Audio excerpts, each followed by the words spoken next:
welcome to Pickswise Playbook. I'm your host, Chris Rose, joined as always by Jared Smith and our former NFL offensive lineman and former Tom Brady teammate.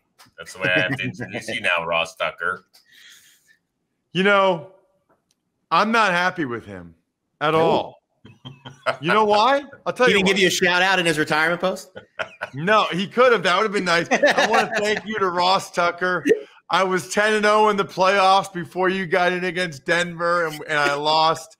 Who knows? Maybe I could have been undefeated my whole playoff career if they never put your sorry ass in the game. No, this is the truth, okay? Twofold. I'm giving you guys an exclusive since Brady retired recently. Number one, okay, the longer he played, the more shows wanted to have me on because I was his teammate. You know what I mean? Like, people are like, tell us a Brazier. I'm like, okay, he's a great chugger. He's a psycho that wanted to pay my bill for ribs. Like, you know, like I played with him, right? It wasn't long, but I played with him so I could tell Brady stories. Secondly, my daughters are 8 and 9. They're right at that age where the kids, like, they're talking about the football. The one wants the Rams. The other one wants the Bengals. But, like, the boys in there, great. They're all into it. They talk about it. And, you know, the last couple of years, Brady's still playing. Like, my daughter's being able to say at school that, yeah, my daddy was teammates with him. Like, that's, in my daughter's eyes, the coolest thing about me was that I was Tom Brady's teammate. And now he ruined it by retiring. He should have played till at least 55, at least until they were done high school. That would have been ideal for me. Well, now you're just going back to loser Ivy League meathead dad status. Yeah, exactly. Now I got nothing going for me. COVID futures. All right. So we're going to be doing 2 shows before we actually kick the Super Bowl. So this week is going to be kind of football heavy. We're going to focus on some numbers, going to try and help you out for the early movement and all sorts of stuff. Jared, give me in 30 seconds words of advice for people on the big game. Yeah, so the public has its say on where the number closes because there's just so much money that comes in on this game. It kind of reminds me of the national championship a little bit this year because where does the public usually like to bet when they get heavily involved? The favorite against the spread and the underdog on the money line. That means for the contrarian bettors out there, and for those that watch this show and listen to this, you know that I tend to be a little contrarian. That means the favorite on the money line actually has a little bit of value. You're getting a little bit of a discount. Same with the Bengals, the underdog against the spread. So those are the initial ways to look to try to get a little bit of an edge on the market. But overall, the lines are as sharp as they come. I would not treat the Super Bowl as the trying to get back whatever losses you had over the season or over the postseason. And I would treat it as a spectacle. I would treat it as fun. I would get involved in the props market. I would lower my risk to bet more props. The volume of the props, the extreme exotic things we see are very fun to bet on during the Super Bowl. So don't treat it like, hey, I'm going to shove all my chips in the middle because I think I've got the best bet. You don't. These lines are very sharp, and have fun with it because it's the Super Bowl and it's the last football game of the year. Totally disagree. Clearly, whatever you lost this season, just double it and go on the coin toss. All in. Double your bet on the coin toss. It's got to be tails at this point. It's got. We've talked a lot about coin tosses the last couple of weeks. It's going to be an interesting by the bet. way. Hey, you know what's funny about that? This is the truth. On the sideline in Kansas City, the loudest that crowd was after halftime, I promise you, was at the coin toss. Yeah. When the Chiefs won the coin toss, that's the closest I've ever heard to what it must sound like when a bomb goes off. Wow. Because usually in an NFL or football game, there's like a crescendo, like the guys, he's at the 20, 10, you know, the crowd, or there's like a big play, and they're all yelling. This was like dead silence, tails. Explosion. It's heads.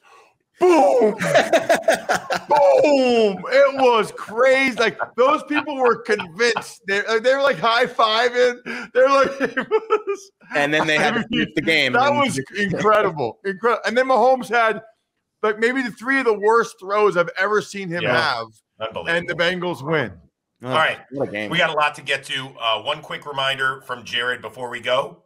Yeah, YouTube giveaway. Of course, we're doing it again. Super Bowl Sunday. Comment your number one best bet. You have to be a subscribing Pickswise YouTube commenter. Of course, you have to subscribe to the YouTube channel. If you hit your best bet, we're going to pick a winner of all the best bet winners, and we're going to give away $300. You have to get your best bet submitted by Super Sunday at 5 o'clock Eastern. So you have some time, but you have to, of course, be a YouTube subscriber, and you have to comment before 5 o'clock Eastern with your best bet. If you win, you've got a chance to get a free $100. We've been on fire, too, with the touchdown giveaways. Yep. Ross and I we'll be giving those out next week on the show. So we have more than a week to go before kickoff of Super Bowl 56 in Los Angeles between the Bengals and the Rams. But it's never too early to start breaking the game down. And why don't we start under center? Joe Burrow, Matthew Stafford. Ross Tucker, who do you trust more in the big game? Joe Burrow. Wow. Joe Burrow.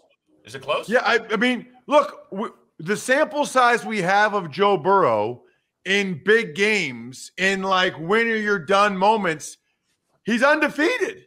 Yep. I mean, in college, he won those 2 games. In the NFL, he's 3-0. The guy's never lost a game where it's, if you want to count the SEC championship, his senior year at LSU, I don't know. They probably, would they still have made the college football playoff if they lost that one? I don't know. But my point is, the guy is undefeated in winner takes all, win or you're done or go home games. And I'll tell you guys this much too. I interviewed him after the game on Sunday. And Chris, you know how this goes. They say you get 3 questions. All right. My first question was some football question about the comeback and blah, blah, blah. He was so calm. That's the thing. As he was answering it, my second question was like, Joe, you just won the AFC Championship game. You play for the Bengals. You're going to the Super Bowl. Like, why are you so calm right now? And he's like, well, I was, really excited right after it ended a couple minutes ago. But, this is kind of what we thought would happen. This is kind of what I expected. Like, he's more Joe Cool in terms of the nickname than Montano. I mean, obviously Montana's a better player, but he is Joe Cool. I have more trust for Burrow. I just saw Matthew Stafford in the fourth quarter have an arm punt that Jaquaski Tart decided to save the Stafford family for generations and drop. Jaquaski Tart sacrificed for the Stafford family name with that drop. Unbelievable. Real quickly, Jared, before you hop in on Burrow, if somebody were to say, if somebody had never seen all these quarterbacks play before, and you get to Joe Burrow and say, give me one word to describe Joe Burrow as a quarterback. Calm is it. Like it's almost like he has the answers to the test before he's taking it. I've never seen it out of any quarterback. There's no, sometimes those replays get the great facial shots of guys and their eyes get really wide. I don't think his eyes open that big because I've never seen him that way. So he's incredible. Numbers-wise, Stafford's been the better quarterback in the postseason. Higher yards per attempt, fewer picks, fewer sacks.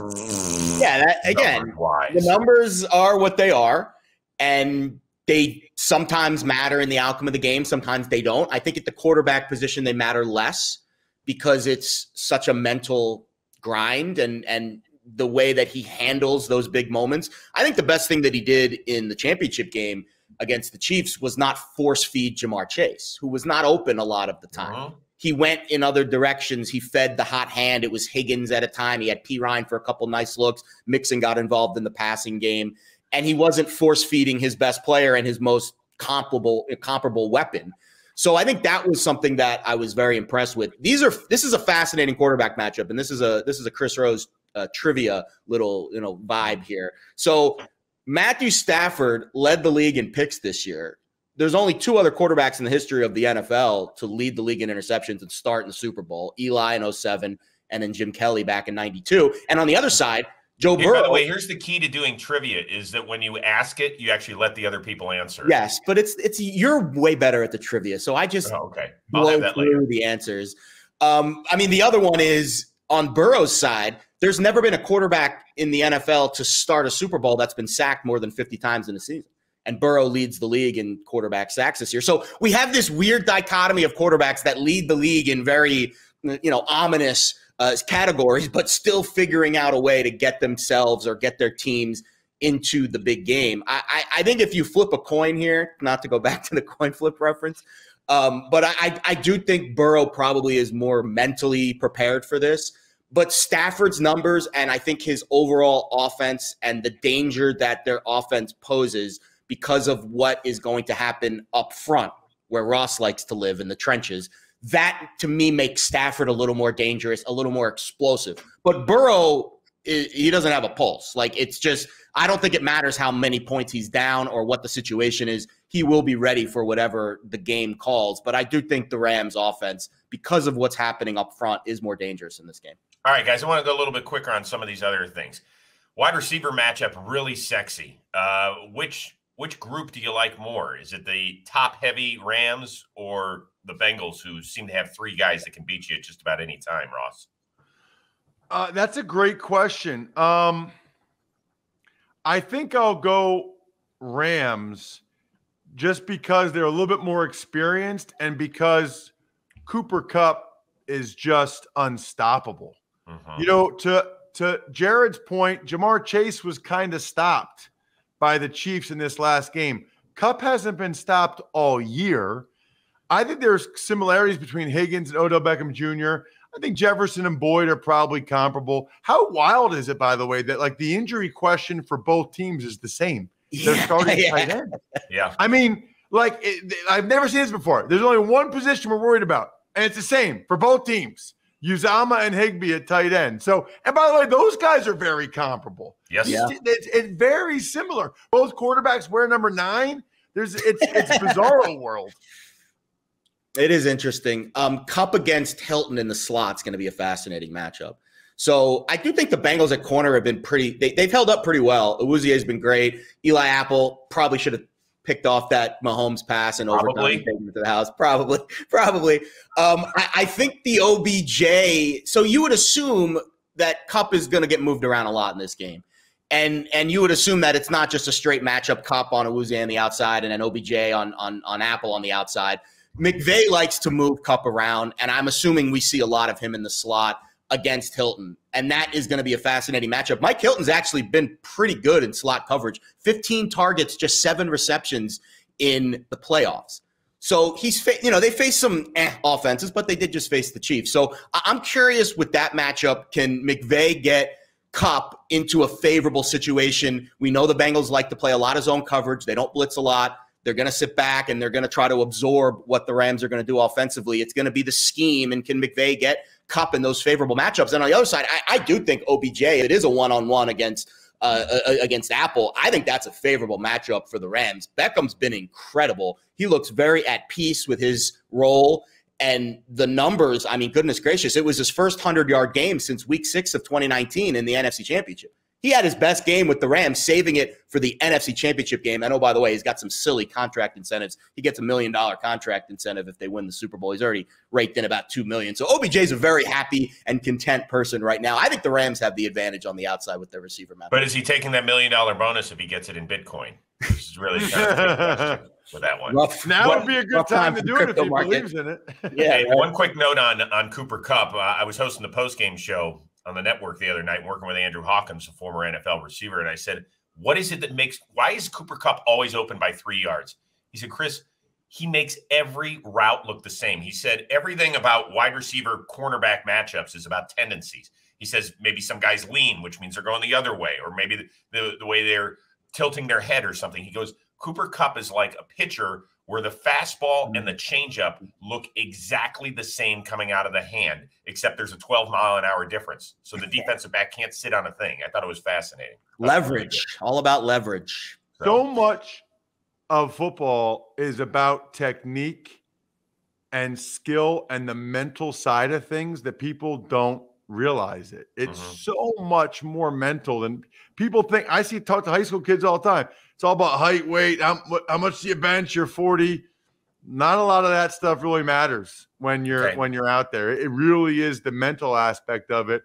We know how smart Kupp is. I mean, did you see on that first touchdown? It's like he was on the feet. of the Niners safety. So open. Before on third he moved, and Stafford, he's on the feet of the safety straight. Stafford throws it there. Cups goes. I mean, it's really a beautiful thing. All right, so you were talking about it's not always about the speed and the strength and all that sort of stuff, except when it comes to Aaron Donald, who seemingly has it all. And all I can go through in my mind, if I'm a Bengals fan, is what Jeffrey Simmons did to our offensive line 2 weeks ago, and how the hell we make sure Aaron Donald doesn't do the same thing. Isn't that the biggest mismatch in this game, Ross? Yeah, it is. There's no question. But the Bengals O-line was better against the Chiefs than they were against the Titans. And the two things that jumped out to me, I would say, guys, I have to go back and look at it. But Burrow took 2 or 3 sacks against the Titans that he should not have. Yes. Took bad sacks. The flip side of that is against the Chiefs, he got out of 2 or 3 sacks that should have been. That's like a 6-sack swing. Well, I'll say that 3 times fast. 6-sack swing, 6-sack swing. It's like a 6-sack swing. And I don't do drugs, by the way. This is just how I am. It's like a 6-sack swing for Burrow. He's going to have to be able to do that again. Their right guard rotation for the Bengals is iffy. Those guys need to play even better, but they're going to have to help him have a good plan. And Burrow, he's just calm. Can he get away from those guys like he did the like he did the Chiefs? It was a 6-sack swing. Let's get to 5. It was a massive, massive discrepancy when I did the win rate, matchups here. So the Rams pass rush number 1 in win rate this year. The Bengals pass block 30th. The pass block win rate, if you want to go Rams offensive line against the Bengals pass rush, 1st and 25th. I mean, the discrepancies, and now we go run blocking win rate, 1st for the Rams, 25th in run stopping for the Bengals. The matchups in the trenches here, it could not be a bigger gap between these two teams. Now, the Chiefs aren't a physical team. I know they've played physical at times this year, but the Chiefs and the Rams, you can't compare the physicality of those fronts. The Rams are an intensely more physical front on both sides, offensive line and defensive line. And Ross, you know this, the game is won in the trenches. I know it matters on the outside and what the receivers do and the decisions that the quarterback makes, but the meat and potatoes of where these games are won are up front. And that is why, as much as I am desperate to find reasons to back the Bengals in this game, I keep gravitating towards the discrepancies up front between these two teams. And the gaps between them are massive. And I don't know if Joe Burrow, even as great and as cool and as swaggy as Joe Burrow is, can make up for that. Because at the end of the day, football's played with 11 guys. Maybe Joe Burrow's got the edge, but the 5 guys up front do not. And that's what scares me for the Bengals in this game. The one thing I will say, Bengals D-line played a lot better in the second half of that game against the Chiefs, and Hendrickson started to get some pressure. Yep. And he's going to need to win. I mean, Hendrickson's going to have to win against Whitworth is what it comes down to. And let's give a lot of credit to the Bengals defense. You know, this past year, the Bengals were 4-0 when Joe Burrow threw for less than 200 yards. So we look at the Bengals and we're like, well, it's Joe Burrow and the rest.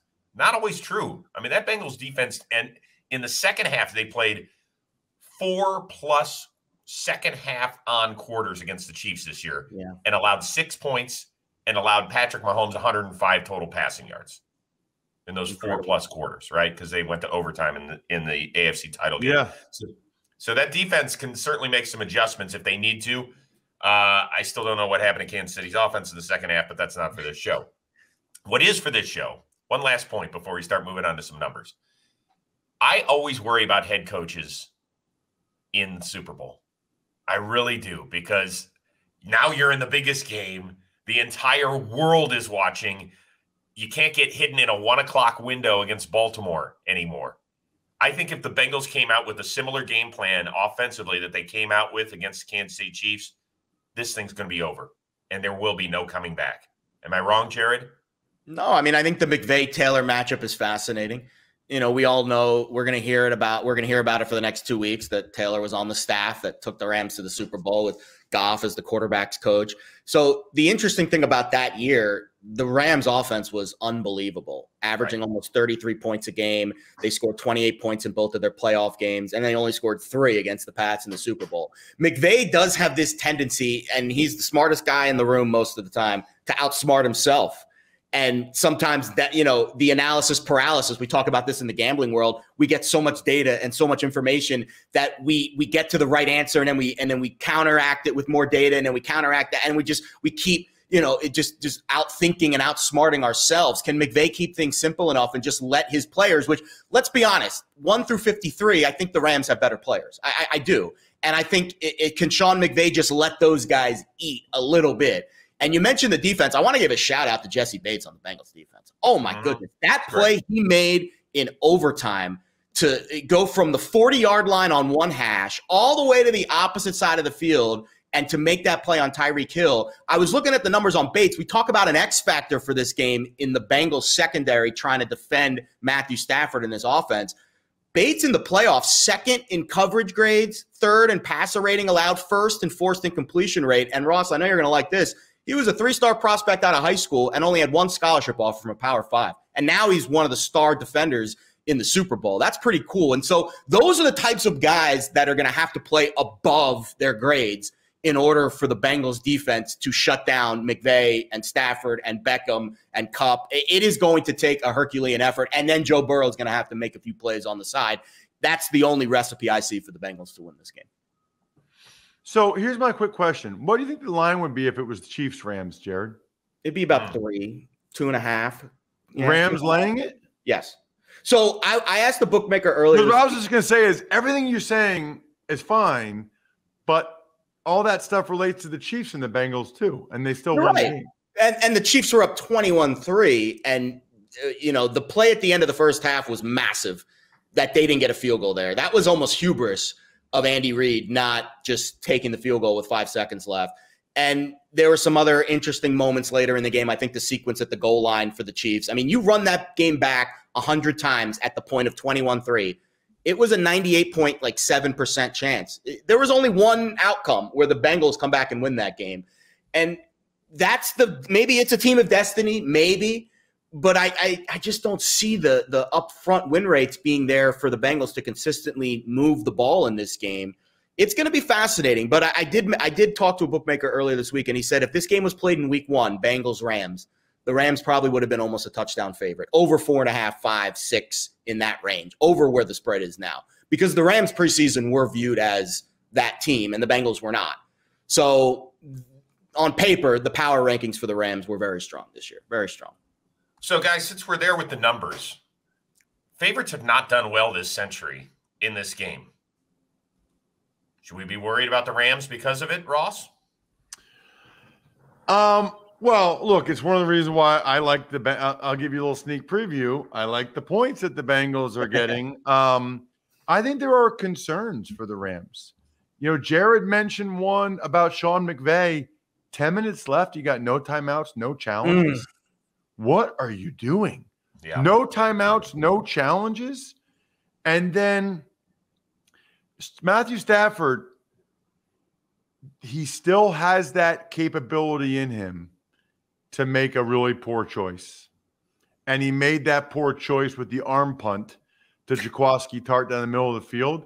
Those are two things that would give me pause if I was on the Rams side for sure. Yeah, I wouldn't lay points with the Rams in this spot. It's now 4.5. I'm actually kind of surprised it moved from 4 to 4.5. I thought 4 was the number. There must be some pretty heavy action coming in on the Rams. And again, it's very early in the process. The odds of this thing moving any significant, to 6, 5.5, probably not. I would be shocked if it moved past 4.5. I think when you get to that point, that's where the Bengals buyback will start. I still think it closes around 4, but man, it's tough to lay points with the Rams considering what the point Ross is making, because if you game script it out, the Rams get out to an early lead, maybe they're up 2 scores, and then McVay just kind of schemes his way out of control of the game. and then Stafford makes that one big mistake, and then all of a sudden the game's tied and your spread bet is dead on the Rams. So I think laying more than a field goal is probably how much I would be willing to lay in this spot. If not, like I said earlier, because of all the money that is probably going to come in on the Bengals money line, I know it's juicy, but you are getting a slight discount on the Rams just to win the game. And that's kind of where I'm leaning at this early stage, but we still have time. Still have some time. So a lot of people will look at the total and they'll say, wow, I like a lot of points in this game. Two high-powered offenses, right? These teams can move. No weather's a factor. Wind won't affect the kicking, right? What's the early feeling for you, Jared? Money's on the under. I think in these games, the public tends to like the over. So again, if you're seeing a lot of the money come in on the over and the line's going down, it opened at 50, then it was 49.5. Now it's hovering in the 48 range. It's tough to call it reverse line movement because I just don't know where the bets are coming from. But it does give me inklings that the sharper money is on the under. And I think that's where the prop market will probably settle to. Most of the props I'm going to bet will likely be under, because the public just, again, the public has its say. Unlike a 1 o'clock game on a Sunday in October, the public will move this line more than the books probably want it to. So the fact that the money is still coming in on the over and the line is still going down tells me that the under is probably the sharper side. So I kind of like the over. Totals are not my jam. That's not my best thing, but I kind of like the over. Now, I know the Rams only scored 20 points against the Niners, and I have a lot of respect for Lou Anarumo, the D coordinator for the Bengals, and what they did in the second half.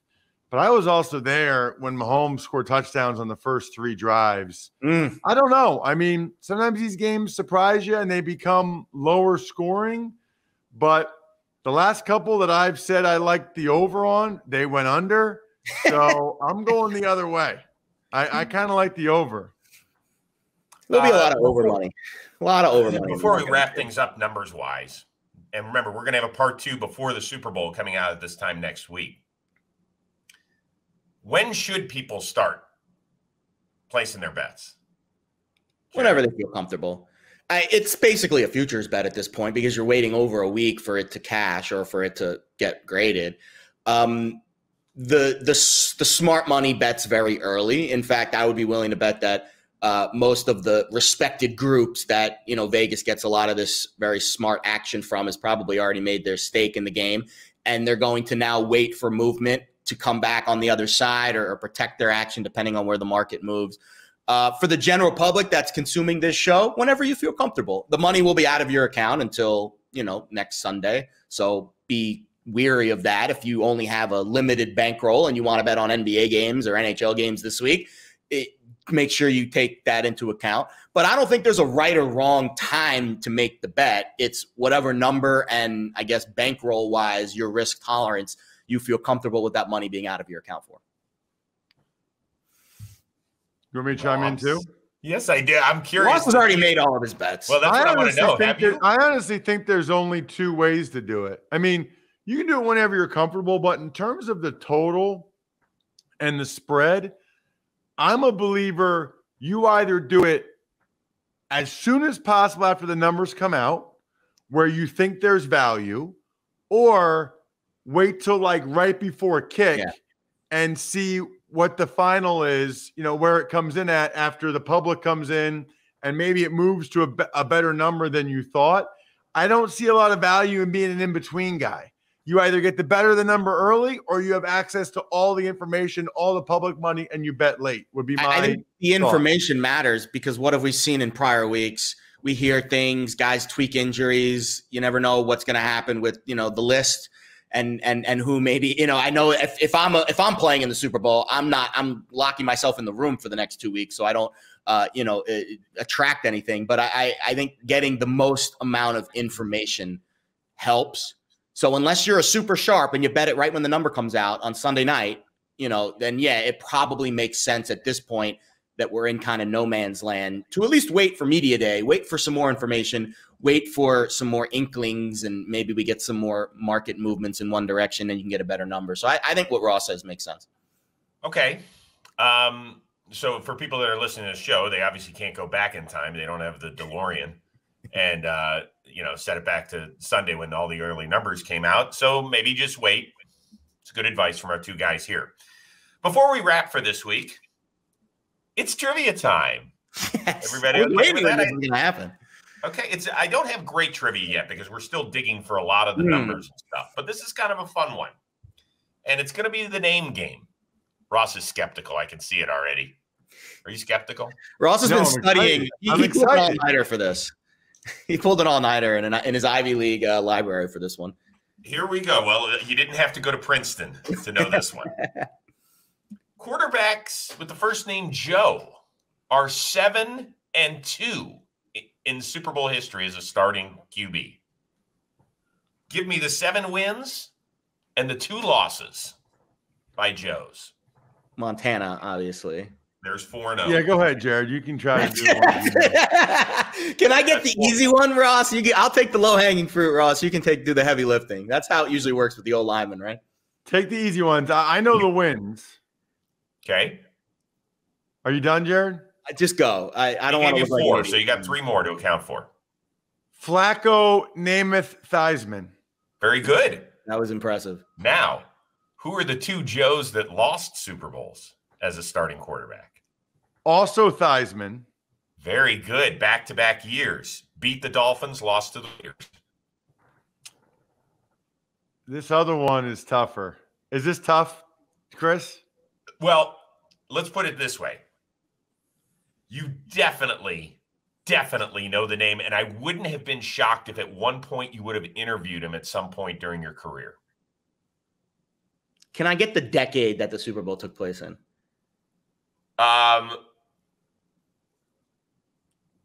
It was 50 years ago. More than.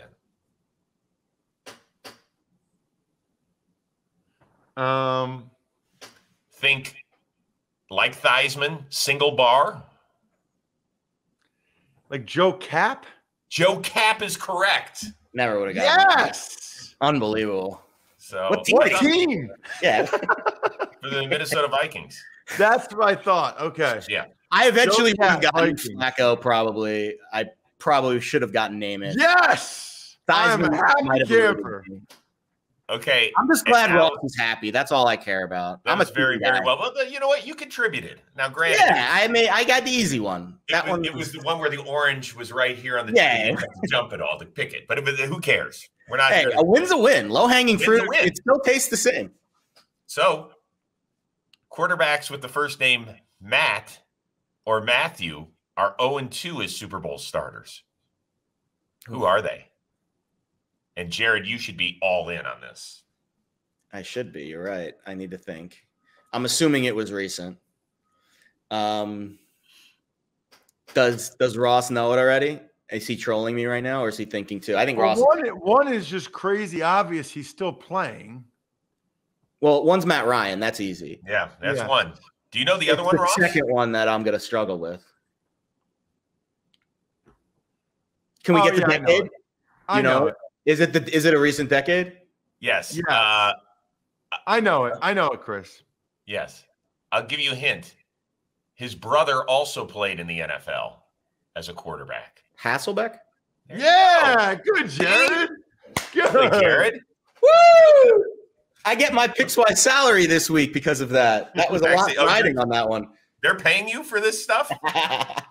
Only when I get to talk to the bosses about that. Yeah. All right, listen, guys. This was fun. It was a little more football-ish today, which is okay because we've got a second show to talk about all the important stuff that will make Super Bowl Sunday so much fun. Anything you want to get off your chest, Jared, before we hit the road here? Make sure to subscribe to the YouTube channel. A lot of giveaways coming up over the next couple weeks. Of course, download the Pickswise app. I know there's not a lot of NFL games happening soon, but we're going to have a lot of other picks, NHL, NBA, all that fun stuff, and Spotify, Apple Podcasts. You can listen to the show in podcast form as well. We, of course, want you to watch on YouTube, but there are other ways to consume the Pickswise content. Please be sure to familiarize with all of those ways on Pickswise.com. Always fun hanging out with my good friends, Ross Tucker and Jared Smith. I am Chris Rose. We'll see you next time on Pickswise Playbook. And even though there's no NFL game this week, you can still have fun around here with other sports. And so we will tell you to go win some dough.